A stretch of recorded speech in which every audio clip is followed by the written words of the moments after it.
Goku solos. It's a phrase we've all heard, as Goku has been put up against pretty much any and every single character from comics to anime to other things. It gets to the point where the only character left for Goku to have a reasonable matchup with is himself. So today, I thought I'd finally put an end to a long-lasting topic of debate within the Dragon Ball community. Who is truly stronger between manga and anime Goku? This is the first script I've written since we found out about the tragic passing of Akira Toriyama, so fittingly, regardless of how strong either side is, the winner is gonna be Goku. If you like this kind of stuff, make sure to like and subscribe, join my Discord, and follow my Twitter. Links down below. Besides that though, let's jump right in. This video is going to be divided into two sections. The first section will be covering anime versus manga Goku from Dragon Ball Z before comparing them in Dragon Ball Super. The reason I make this difference is that the manga and anime have fundamentally different relationships in Z and Super respectively. In Z, the anime is a direct adaptation of the manga, but in Super, both are alternative interpretations of a story outline and input from Toriyama, which is why the Z manga and anime are far more similar than the Super manga and anime are to each other. For an example of what types of differences there are, we can compare how Z and Super both handle their respective appearances of Vegito. In Z, all of the same story beats happen, but just with in between additional material for runtime in the anime, like base Vegito fighting Buhan while in his base form, while the manga has him go directly into Super Saiyan with no fighting. Compare this to Super, where the entire fight between Vegito and Zamasu has a completely different dynamic and choreography, with Zamasu not even having the same design. The fight also leads to different events, Trunks cutting him in half using completely different conditions and methods, and leading to Infinite Zamasu functioning completely differently, one of them being a void of Zamasu's face, while the other one it was literally an infinite number of Zamasus. For this video, I will also not be extrapolating guides between series, so if a guide is for the manga, I will assume that information is only true for the manga unless a different anime guide shares that same info. With all out of the way, let's begin with Z manga versus Z anime. Even early in the franchise, the difference between how strength is portrayed in the anime and manga is made immediately clear. The anime simply has the privilege of being able to show off more than the manga does, and quite frequently, what they show just exceeds its source material and power. In the manga, we never actually see Vegeta destroy a planet. Thankfully, guides do confirm that Vegeta wasn't lying when he said he was going to destroy the Earth.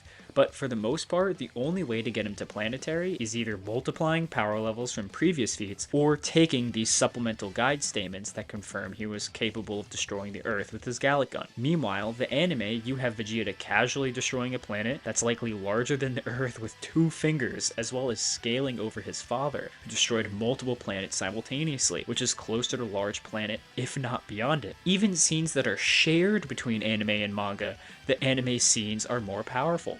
For example, Piccolo destroying the moon in the anime creates a way larger explosion, and is arguably a large planet level in its own right when compared to the manga. Of course, Goku in both manga and anime is pretty much stronger than all of the characters who did the previously mentioned feats, but it's very clear that the anime versions of these characters are able to do things not only at a probably higher scale, but with much more ease than the manga versions.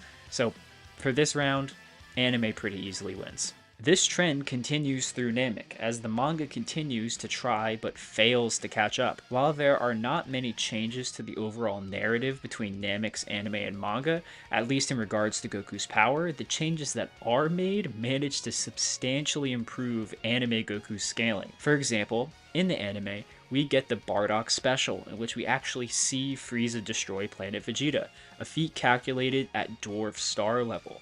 We also have Frieza's second planet-destroying feat in Namek, which creates an explosion so large in the anime that it's arguably multi-solar system level in scale. Inherently, Goku would outscale this explosion by being stronger than the Frieza who both tanked and technically created it. Meanwhile, the best scaling manga Goku has is simply multiplying his power level of 150 million by the 10,000 stated to be planetary, which gets him to like dwarf star and maybe star level, which is only about the same level of power as like first and second form Frieza. If you thought the gap was big enough before, it only continues to increase in the Cell Saga. While Mecha Frieza and the androids stay mostly the same, the anime puts Cell potentially at a completely different scale in the anime. In the manga, Cell makes it perfectly clear that his full power Kamehameha is going to destroy the Earth and then the solar system. While Cell says this in the anime as well, other statements affirm that his power before this is actually far greater, and that Cell could potentially destroy the entire universe with his power. While Goku technically doesn't scale to either of these cells, he should still be fractionally comparable to these levels, as Cell's power-up is around 2 times, as it's comparable to the change between Gohan's Super Saiyan and Super Saiyan 2 forms. So this means Manga Goku is the fraction of the power of a solar system buster, while Anime Goku is the fraction of the power of a potential universe buster. So once again, Anime Goku is far and away stronger. Weirdly enough though, by the time of the Buu Saga, statements regarding the strength of characters actually begins to even out, despite the difference of inverse scaling. At this point, you're probably well aware of how the different forms of Buu get completely different statements in the anime and manga.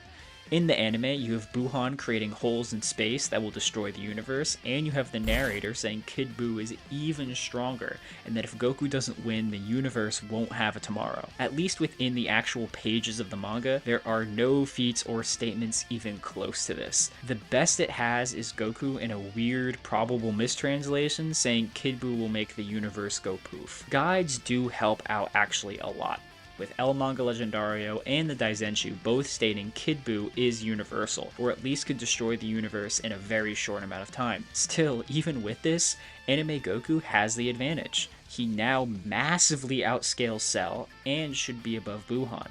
Meanwhile, Goku in the manga fails to beat Kid Buu, who is the only one with real solid universal statements. So while they're maybe in the same general tier, Anime Goku is just way more comfortably sitting there. This isn't even mentioning stuff like the Otherworld Tournament arc and Pikkon that further increase the gap in power between the Cell and Buu Saga, a gap that doesn't necessarily exist to such a quantifiable degree in the manga. So, in short, no matter what arc you look at, Z Goku in the anime has consistently been stronger. But does this trend continue into Dragon Ball Super?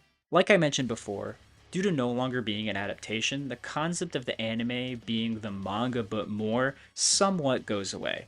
After all, the manga has 2 whole arcs that the anime doesn't have, which give it a substantial advantage in the sense of pure material to look at. Firstly, there are some misconceptions that need to be addressed.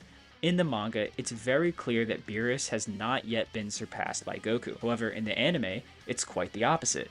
I've seen people use this to say that Anime Goku is automatically stronger, but this just isn't true.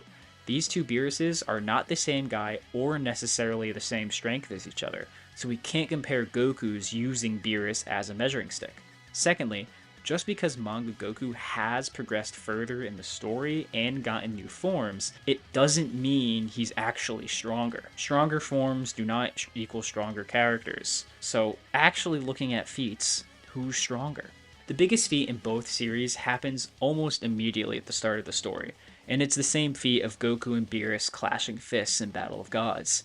In both manga and anime, this feat is called universal. However, the anime goes above and beyond with this, going into more detail about the nature of the destruction, while also having Goku absorb this god power into his base form. And honestly, this moment right here screws over the manga so badly, as even if all other things were the same, the anime has a whole Super Saiyan God level multiplier on top of the manga. However, this is not the only slander that the manga seems to give itself.